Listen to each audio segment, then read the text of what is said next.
ଆଜିର କାହାଣୀ। ସୂର୍ଯ୍ୟ ପୂର୍ବ ଦିଗରେ ଉଦୟ ହୁଅନ୍ତି। ପ୍ରତିଦିନ ବୀରବଲଙ୍କୁ ନାନାଦି ଅଜବ ପ୍ରଶ୍ନ ପଚାରି ଉତ୍ତର ଆଦାୟ କରିବା ଆକବରଙ୍କର ଏକ ନୀତିଦିନିଆ ଅଭ୍ୟାସ ଥିଲା।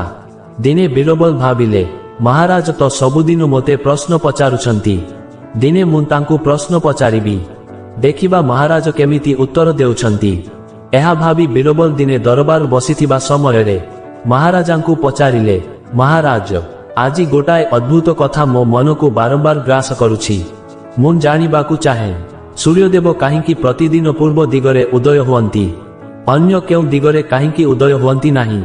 ବୀରବଲଙ୍କ କଥା ଶୁଣିବା ପରେ ମହାରାଜ କହିଲେ, ଶତାବ୍ଦୀ ଶତାବ୍ଦୀ ଧରି ଏହି ନିୟମ ପ୍ରଚଳିତ।